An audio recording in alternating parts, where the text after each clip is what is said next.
Lakukan evaluasi. Evaluasi dalam hal apa? Dalam hal tindakan Anda, dalam hal pengetahuan Anda, dalam hal iman Anda juga Anda evaluasi untuk lebih baik lagi. Sekali lagi, menjalankan Melia bukan ikut-ikutan. Menjalankan Melia bukan karena tren. Menjalankan Melia bukan karena gengsi. Dibilangin hebat, punya jaringan besar, bisa jago di panggung, bukan. Tapi jalankan Melia karena niat pengen merubah kehidupan yang lebih baik untuk keluarga dan untuk banyak orang yang kita bantu.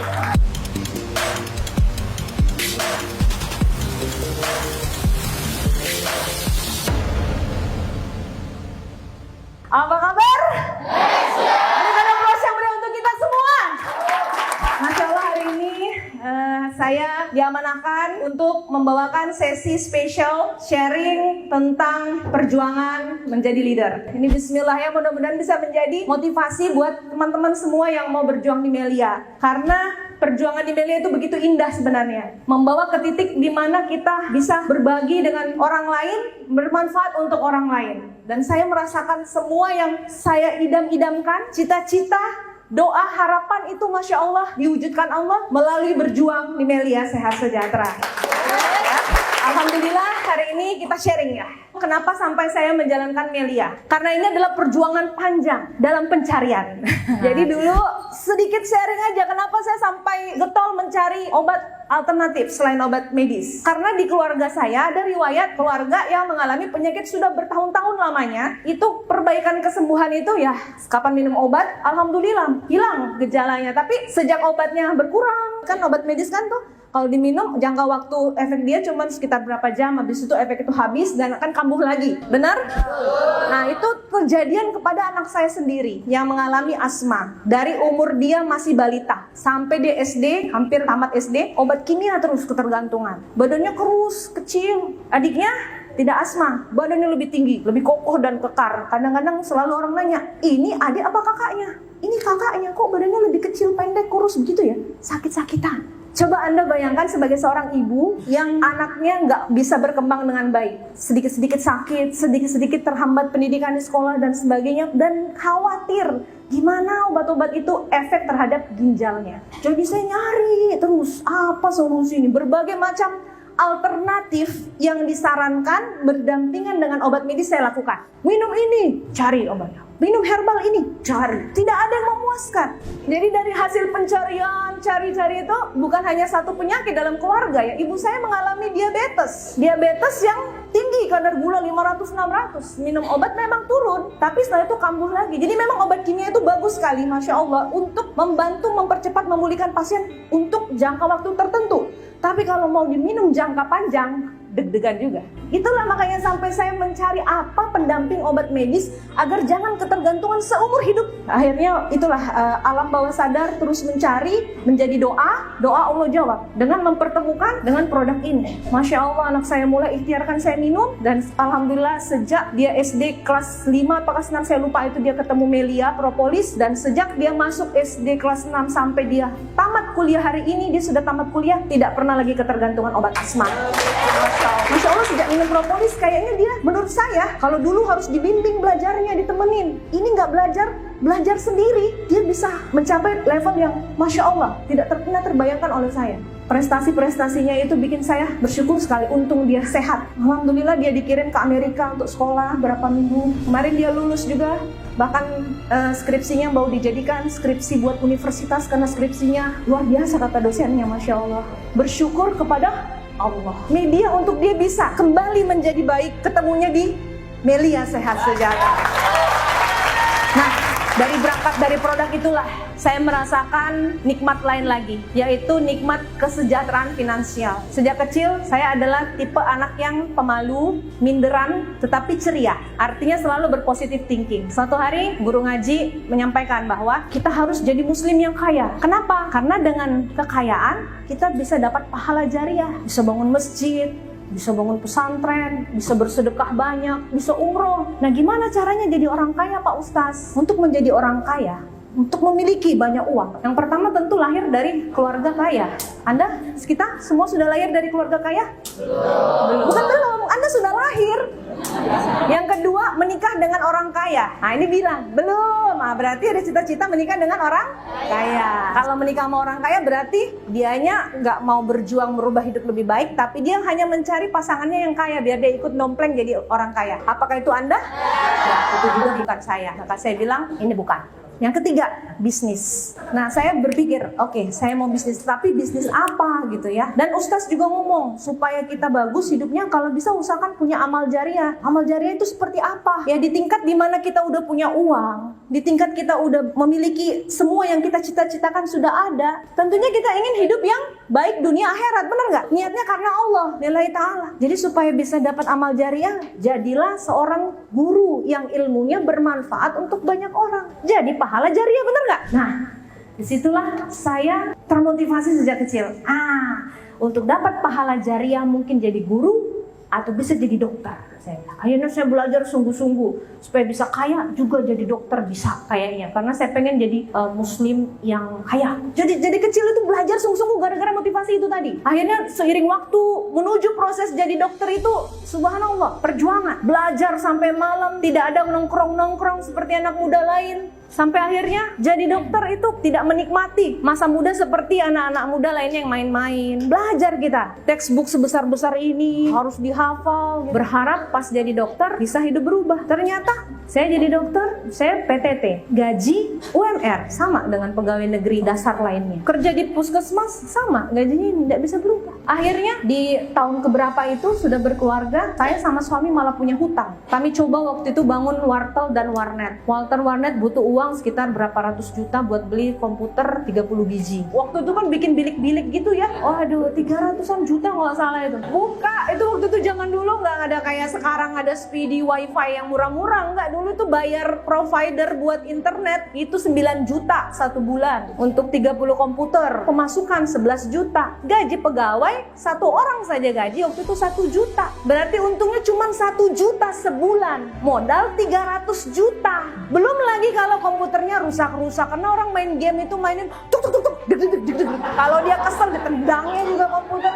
Yang nanggung kerugian siapa? Belum lagi kalau pegawainya sakit, nggak masuk kerja, 6 bulan tutup, 300 juta jadi utang, harus dibayar tiap bulan. Jadi akhirnya berbisnis nggak ketemu, udah banyak cobaan gitu. Akhirnya suatu hari ketemu Melia di tahun 2009. Melalui produknya, Masya Allah terjadi kebaikan kesehatan buat keluarga. Dari bisnisnya juga tidak menyangka, Masya Allah banyak sekali yang sudah didapatkan. Dan itu modalnya cuman, nggak ada modal. Bener nggak sih nggak ada modal? Karena gabung di Melia tahun 2009, saya nggak bawa hari ini, tapi ada rekening yang menjadi saksi perjuangan saya di awal Melia. Saya nggak punya tabungan sama sekali. Ada cuman Rp187.000, disuruh gabung 7 paket oleh yang ngajak saya. Tapi karena saya ngotot pengen sekali produk ini buat kesehatan keluarga, maka saya cari solusi. Kenapa juga saya waktu itu gabung 7 ya? Saya nggak ngerti, tapi itulah saya bersyukur sekali dipaksa gabung 7. Ya udahlah, mungkin itulah satu-satunya cara biar dapat produk ini harus gabung 7. Mungkin obatnya ini bagus, makanya dia mahal.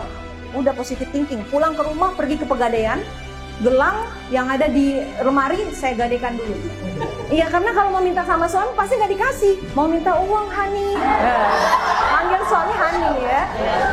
Untuk apa obat semahal itu? Pasti ngomel-ngomel ya. Udahlah, daripada banyak masalah, saya pergi ke tempat yang slogannya bagus tuh, mengatasi masalah tanpa masalah. Saya gadein, bisa gabung 7 paket. Alhamdulillah, nggak sangka saya pakai obatnya yang membuat saya gaspol dalam hari-hari pertama jadi member. Karena anak saya lagi sakit gigi. Katanya bisa untuk semua nih, sakit gigi pun. Wah, udah ketetesin propolis. Tahu-tahu anak saya 5 menit, ma enak, nggak sakit lagi giginya. Wow, dahsyat secepat itu. Wah, pas lagi ada teman saya lagi digigit tawon bibirnya. Jontor. Saatnya buktiin propolis, bener nggak nih? Oh, udah tak olesin beneran 10 menit, nggak sampai sejam, kempes. Itulah awal-awal membuat saya gaspol nih. Karena kalau yang penyakit anak saya asma itu butuh waktu untuk proses sebulan, tapi yang langsung itu yang bikin saya gaspol. Alhasil dalam 5 hari, ini adalah satu member saya juga yang sekarang jadi leader besar juga di Palembang. Suaminya ngalami alergi, bonyok kakinya itu basah, gatel, sudah 17 tahun lebih menderita penyakit tersebut. Itu diolesin kering 3 hari, langsung bagus. Maka saya bilang ini obat ini bagus sekali untuk hanya saya aja yang tahu. Harus semua orang yang saya temui tahu. Maka setiap orang yang saya temui saya ceritain propolis. Dia percaya nggak percaya, dia yakin nggak yakin, mau dengar mau nggak, pokoknya ceritain. Tanpa saya sadari 5 hari jadi member itu uang balik semua. 7 paket waktu itu yang ada cuma silver doang 3,8 juta. 5 hari jadi member baliknya 5 juta. Berarti obat ini gratis dong saya minum. Iya kan udah balik modal. Benar, akhirnya sejak saat itu mulai cerita ke kawan-kawan lagi, lebih kenceng lagi, lebih semangat lagi. Karena manfaat obatnya bikin kita surprise. Dulu kan belum ada yang namanya WhatsApp, foto-foto di kamera handphone. Itu semua testimoni saya bukukan dalam bentuk tulisan tangan. Hari ini prospeksi sakitnya ini, obat saya obati propolis begini. 3 hari kemudian saya cek hasilnya begini. 2, nih 3, 4, 5. Itulah yang membuat saya semangat. Dahsyatnya, panu hilang, jamuran nepah hilang, keputihan sembuh, ambeien ngempes nggak jadi operasi. Wah, ini kejadian nyata nih. Ini member-member saya yang saya kasihin propolis beneran. Jadi inilah yang saya ucapkan ketika bertemu orang. Karena ini murni dialami, bukan katanya, bukan teori, bukan dari comot sana comot sini, bukan. Tapi dari orang-orang yang kita kasih propolis, kita pantau pengobatannya. Wah, Masya Allah, setiap ada yang membaik kesehatannya langsung dia tanya, oh bagus obatnya ya Bu, boleh nggak saya beli? Boleh, berapa? 7 paket. Dari semua yang saya prospek di awal nggak ada yang gabung di bawah 7. Semua 7, karena yang ngajak saya juga bilang 7, saya nggak ngerti kenapa 7 ya, saya pikir caranya gabung begitu, harus 7. Tapi subhanallah, kenceng bonusnya. Sehari waktu itu baru jadi member baru, dapat 700, dapat 1 juta, pernah 2 juta, pernah 3 juta 1 hari. Gimana nggak kesengsem din? Obatnya bagus, bisnisnya oke, membantu orang pula, bahagia, dapat banyak teman. Bayangin saya di Palembang nggak kenal siapa-siapa loh, perantauan. Saya orang Bugis, Sulawesi, dibawa suami ke Palembang, nggak kenal seorang pun kecuali keluarga suami. Tapi alhamdulillah saat ini nggak nyangka di Palembang sering ketemu orang, Bu dokter. Iya siapa? Member Bu. Oh Masya Allah. Dan akhirnya orang yang saya ajak gabung 7 itu juga sukses juga. Salah satu leader saya Bu Kemas, ibu rumah tangga, umurnya sepuh, tapi punya penghasilan total kemarin saya tanya hampir 4 miliar. Bunda Hilda. Nah, Bunda Hilda ibu rumah tangga, umur tidak muda lagi, 3 miliar kemarin. Ibu guru, Ibu Ati, itu kemarin saya tanya hampir 2 miliar. Itu gabungnya itu kepaksa semua karena 7. Akhirnya sejak saat itulah saya menyatakan diri, bismillah, konsisten yuk ngerjain Melia karena banyak hal baik yang bisa kita dapatin di Melia. Terus ingat lagi perjuangan suami. Tidak mudah buat kita wanita mengerjakan Melia sebenarnya. Apalagi kalau kita sudah berumah tangga. Di sini yang sudah berumah tangga dan wanita boleh angkat tangan. Nah, sedikit kan? Siapa di sini wanita yang belum berumah tangga, tapi insya Allah akan berumah tangga? Anda tanggung jawabnya masih ke orang tua, benar nggak? Kalau yang sudah nikah itu tanggung sama suaminya. Nah, itu jadi belenggu mengerjakan Melia kalau mereka nggak ridho. Saya ngerasain di awal saya ngerjain ini kan sudah semangat tuh. Tapi kadang-kadang ada training lewat jam 7 malam. Ada waktu di mana kita harus prospek sampai agak malam. Itu kan suami pasti ngomel. Apaan sih kerjain kayak ginian? Jual-jual obat ya? Tapi Hani ini dahsyat. Meyakinkan suami ya. Harus bagus-bagus kata-katanya. Hani ini luar biasa dahsyat. Bisa bantu kesehatan banyak orang. Gak usah. Fokus aja praktek. Fokus aja kerja. Gak usah bisnis-bisnis kayak gitu. MLM itu apa? Itu bisnis jaringan, nipu-nipu sana, nipu sini. Tapi suami ini gak paham apa yang saya pahami. Karena dia gak pernah ikut training. Pokoknya suami bilang, jangan pulang lewat jam 6. Maghrib sudah harus di rumah. Siap-siap. Nah, udah mulai ngasih izin tapi izinnya keras gitu kan. Akhirnya suatu hari ada training yang bagus sekali, pematerinya guru besar kita. Waktu itu beliau datang, acara training itu puncaknya KKS-nya dan kiat-kiatnya training itu adanya setelah maghrib. Pesan suami jangan lewat maghrib. Bimbang hati. Ikut training nggak ya? Nanti suami marah. Tapi kalau nggak ikut training, nanti aku nggak dapat ilmu. Ini guru-guru jauh-jauh datang kasih kita ilmu, kita nggak ikutin. Sudahlah, paling dimarahi juga nanti. Ya sudahlah, ikut training aja. Akhirnya saya melanggar omongan suami, bilang paling dimarahi. Udah biasa juga dimarahi. Ikut training Tapi begitu saya mau sholat maghrib, kepleset saya. Kepleset kaki saya keseleo, sakitnya minta ampun, bunyi krek. Ini lah, langsung saya ingat, ya Allah, suami bilang begini jelas-jelas aku langgar. Berarti nggak boleh begini lagi. langsung istighfar, pokoknya tekad di rumah suami harus ridho. Tiba-tiba waktu kejadian itu saya kesakitan, habis istighfar ada bapak-bapak bilang, "Ibu kenapa? Keselio ya? Sini saya bantu Bu, saya kebetulan pintar urut tulang." Kayak dukun tulang begitulah dia. Ya saya nggak tahu ya, kira kok tiba-tiba di ruangan itu ada orang yang pintar urut tulang. Tiba-tiba dia bilang, "Bu tahan ya, saya tarik sebentar, oke 3, 2, 1, krek." Waduh, sakit juga, tapi habis itu alhamdulillah bisa bergerak, bisa jalan. Ya udah. Akhirnya saya dipapah sama dosen saya pulang. Saya harus pulang karena saya harus ngomong sama suami, kalau dia ridho baru saya kerjain, kalau enggak saya nggak mau. Kejadian lagi nanti kayak begini-begini, waduh. Saya pengen hidup jalanin Melia itu lempeng. Keluar rumah, ridho suami, insya Allah ridho Allah. Ya niatnya buat kebaikan, bener nggak? Cari nafkah buat keluarga, bantu suami, bener nggak? Bantu orang sehat, bantu umat Nabi Muhammad, masyarakat Indonesia untuk sehat dan sejahtera. Bagus nggak niatnya ini? Harus ridho dong semuanya, bener. Akhirnya di rumah, saya minta maaf sama suami bilang, "Iya, tuh kan gara-gara melanggar omongan suami. Iya Hani, minta maaf, nggak lakuin lagi, maafin ya." Ya, tapi bagaimana dengan Melia? Soalnya kadang-kadang training harus sampai malam. Ya udah, saya ngizinin tapi cuma 3 bulan. Buktikan kalau memang Melia ini bagus. Kalau nggak bagus, tinggalin. Akhirnya karena di waktu 3 bulan itu ibarat kayak dikejar anjing gila loh. Bukan anjing gila sih, tapi sebenarnya motivasi aja, the power of kepepet. Nah, akhirnya tiap hari maksimalin waktu sebelum maghrib. Pokoknya prospek sebanyak yang bisa, minimal 10. Ceritain orang, waktu itu saya belum bermobil, jadi saya naik angkot, di angkot saya cerita tentang propolis. Saya di Kebang, saya ngantri di ATM, cerita propolis, ke kasir di restoran, cerita propolis, ke bioskop sama anak-anak, cerita propolis. Pokoknya belum pulang ke rumah kalau belum 10 target. Karena logika kalau 10 setiap hari sebulan udah 300 orang, masa nggak ada 2 yang mau aktif di Melia? 2 jalan bisa jutaan per hari, ya udah kerjain aja.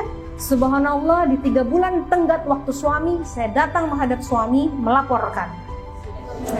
Izin Hani melaporkan. Nah, ini laptop, ini buku tabungan saya, ini website Melia, cek sendiri. Ini tiap hari. Ya, segini. 3 bulan itu 40 juta masuk. Saya bilang, "Han, kita kemarin mau haji, tapi kita nggak pernah punya tabungan untuk bisa menunaikan ibadah haji. Karena setiap kita menabung, pasti kita tarik lagi buat kebutuhan lain. Hari ini pas 40 juta. Kita daftarin haji yuk, Han." Ya udah, daftarin aja. Karena dahsyat ini bisnis. Karena 40 juta dalam 3 bulan sama dengan mengerjakan pekerjaan jadi pegawai di sana yang harus ditempuh 20 tahun dulu sampai levelnya dapat 40 juta untuk 3 bulan. Bener kan di Telkom? Itu harus capai posisi dapat segaji segitu, itu setelah 20 tahun kerja. Ini baru 3 bulan. Udah sama dengan kerjaan di luar sana yang 20 tahun dikerjain. Lantas suami bilang begini, "Aku juga mau mempelajari bisnis ini, kapan ada trainingnya?" Udah, saya daftarin jadi member. Gak usah minta didaftarin, saya udah daftarin dari kemarin-kemarin. Nah, 7 paket juga. Akhirnya saya isiin kaki suami kiri, kanan, tengah. Beliau udah berbonus sebelum beliau jalanin. Tapi beliau nggak tahu berbonus karena SMS-nya tidak dimasukkan nomor telepon beliau. Jadi bikin surprise dulu kan pakai SMS bonus ya. Ini nggak dimasukin. Terkejutlah dia. Udah ada kiri kanan. Begitu ikut training Pak Roy Manik, awalnya duduk di belakang tuh masih malu-malu gengsi. Habis makan siang udah duduk di tengah. Pas kiat-kiat sukses udah duduk di depan. Perjalanan membuat saya menyadari bahwa subhanallah Melia ini memberikan banyak ilmu kepada saya dan jaringan dan seluruh orang-orang Melia di Indonesia ini. Jadi ketika harta sudah Masya Allah cukup membuat apalagi yang dicari, Masya Allah sudah ada semualah dari segi finansial. Suatu hari karena hanya berpikir tentang gimana supaya jaringan makin besar kayak gitu, tapi lupa kadang-kadang lupa ya, mungkin ada ibadah kita yang kurang bagus, ada hal-hal yang masih bernilai dosa yang kita tidak sadari. Nah disitulah datang teguran Allah melalui apa yang kejadian yang saya alami. Jadi di tahun 2018 titik itu saya udah punya rumah 3, udah punya mobil Mercy juga alhamdulillah waktu itu.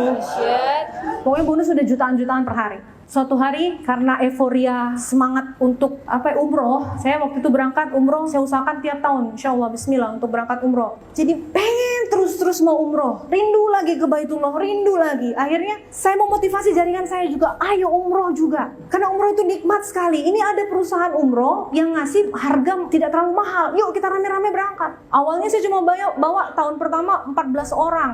Jadi bukan saya bisnis umroh, bukan sama sekali, nggak ada ambil keuntungan di situ, nggak ada. Cuman biar rame-rame berangkat dengan harga yang terjangkau bersama jaringan. Akhirnya berangkatlah, tahun berikutnya lagi 30 member, tahun berikutnya lagi 100 member, bareng-bareng mau umroh nih. Situlah ternyata perusahaan itu baik sebenarnya perusahaannya, cuman dia kolaps karena terlalu banyak permintaan orang mau umroh. Sudah uangnya mungkin ada kepake untuk perusahaan lain, untuk usaha lain, lalu akhirnya 100 jaringan saya itu bersama keluarganya ada kurang lebih 100-an orang tidak jadi berangkat gara-gara kolaps perusahaan itu. Wah, pusing.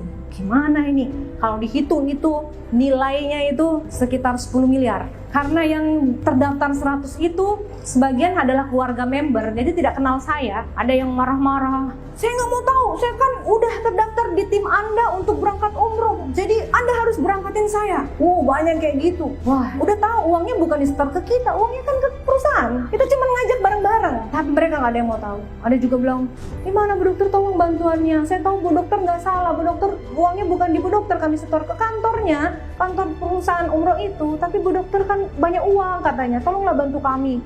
Ya Allah, 10 miliar. Tapi ada juga yang bilang, gak apa-apa Bu Dokter, kami tahu ini masalah musibah nasional, banyak korbannya, ribuan, bukan hanya kita di Palembang, seluruh Indonesia. Anda mungkin tahu perusahaannya ya, ada yang legowo. Gak apa-apa Bu Dokter, biarlah. Yang penting kita sudah niat, insya Allah catat itu pahala umroh kita, walaupun kita nggak jadi berangkat. Banyak yang ngomong kayak gitu. Dan suami saya sama saya bilang, ada dua pilihan. Kita kokoh, kekeh tidak mau bantu, karena bukan salah kita, atau kita ikut membantu mereka, minimal meringankan beban mereka. Tapi hanya 10 miliar. Iya, kalau full dibayar. Gimana kalau kita nggak usah aja? Jangan, kata suami saya bilang. Karena walaupun bukan salah kita, tetapi mereka selalu ingat gara-gara berada di dekat-dekat kita masalah ini ada. Sehingga mereka selalu ingat kita. Jadi dalam setiap kesedihannya dia ingat kita lagi nanti. Dia ingat kita lagi. Jangan-jangan kita jadi membawa rasa tidak nyaman buat hidupnya sepanjang umurnya. Iya ya, benar juga. Walaupun bukan salah kita, tapi dia ingatnya kita. Oke, kita bantu mereka yang minta dibantu. Oke, berapa? Sekarang ini uang yang ada cash sekian. Terus masih kurang. Ya udah, rumah di sebelah kita jual. Mercy yang dibeli hampir 900 juta. 800 juta lebih cash dibeli. Dijual secepatnya cuma 525 juta. Demi untuk bisa segera lepas dari masalah tersebut. Alhamdulillah, karena ada yang dibayar sebagian, ada yang dibayar 3/4-nya, ada yang rela nggak diapa-apain, pokoknya dia ikhlas aja. Otomatis nggak ada mobil 3 dijual, dan terpaksa saya harus naik gokar kemana-mana. Tapi hati sudah lega karena sudah menyelesaikan itu semua. Kemudian saya tiba-tiba mengingat, kan Allah kasih cobaan pasti ada hikmah di baliknya. Nggak mungkin Allah kasih terus-terus kesedihan ini. Kan ada Melia di tangan kamu. Ya juga ya, kalau Melia kemarin bisa membantu untuk membeli semua itu, kenapa nggak Melia lagi yang kamu gunakan untuk mengembalikan semua itu? Bismillah. Harus umroh lagi, saya bilang. Nggak ada uang, bismillah akan ada uang. Saya tekadkan nggak ada uang sama sekali, tapi bismillah bulan depan saya pengen umroh sama suami. Nggak ada uang, minus, nol. Semua sudah dijual. Tapi bulan depan pengen umroh, bismillah. Tanpa tahu dari mana, tiba-tiba banyak closingan, sponsoran, bisa daftar umroh suami istri bulan depan langsung berangkat. Pulang dari Baitullah, pulang dari menunaikan ibadah umroh bersama suami, langsung semangat ini menggelora lagi. Kerjain lagi Melia tiap hari, jadi kayak member baru. Bina lagi pendampingan tiap hari. Bikin home prospek ke sana kemari, masuk lorong ke sana kemari. Bikin acara di mana-mana tiap hari. Karena target pengen punya mobil lagi, nggak mau naik gokar lagi. Alhamdulillah tidak lama 3 bulan terkumpul uang beli mobil cash dari Melia. Makin mau semangat lagi jalanin, tiba-tiba pandemi COVID. Aduh, gimana mau home prospek? Nggak boleh kita ketemu orang. Mau bikin ini acara, nggak boleh di gedung ini, nggak boleh bikin acara di instansi, nggak boleh bikin ini pertemuan rame-rame. Padahal udah mau gaspol lagi jalanin Melia. Tapi Allah adalah anugerah. Karena permintaan propolis menjadi berlipat-lipat ganda. Di jaringan saya sudah wujud fresh stokis. Biasanya omset sekian, selama pandemi 5 kali lipat meningkatnya. Ini itu berdampak juga ke bonus, Masya Allah. Pernah satu hari, bonus yang masuk ke rekening itu 20 juta. Terkejut, belum pernah dapat 20 juta story itu gara-gara semua lain beli propolis serentak. Dan saya punya cicilan ruko, itu yang harusnya lunas dalam 10 tahun. Saya sudah nyicil nih beberapa tahun.